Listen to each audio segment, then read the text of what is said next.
Good morning. So இன்றைக்கி நம்ம என்ன பார்க்க போகிறோன்னா தூதுவளையில் எப்படி தூதுவளையும் துளசி இலையும் வச்சு எப்படி கஷாயம் செய்யலாம். இது வந்து கஷாயம் வந்து பார்த்திங்கன்னா சளி இருக்கிற குழந்தைங்களுக்கு பெரியவங்க வரைக்கும் சாப்பிட்லாம்.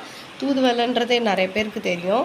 பார்த்திங்கன்னா அதில் வந்துட்டு இலையில முள்ளாக இருக்கும். ஸோ இந்த கஷாயம் இன்றைக்கி எப்படி பண்ணி நம்ம குடிக்கலாம் அப்படின்றத பார்க்கலாம் வாங்க.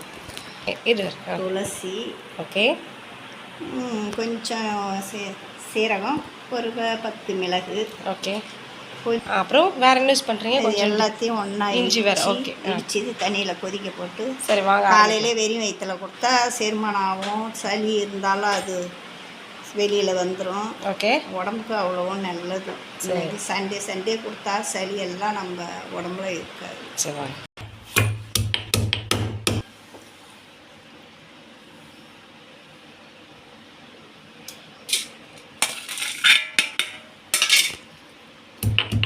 இருங்க காட்டுங்க.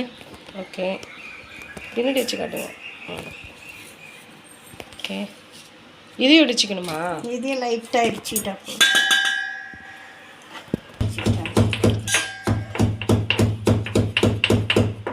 எந்த பதத்துக்கு இடிக்கணும்? சும்மா லைட்டாக நசுங்கிற அளவுக்கு. ஓகே.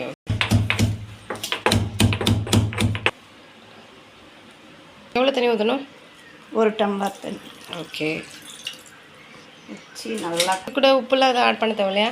உப்புலாம் தேவையில்லை. ஓகே.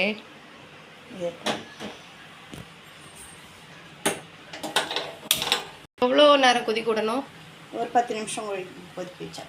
ஓகே. குடிக்கலப்பா தனியா. ஸோ பாருங்கள் எப்படி எந்தளவுக்கு கொதிச்சு வந்துருக்கு.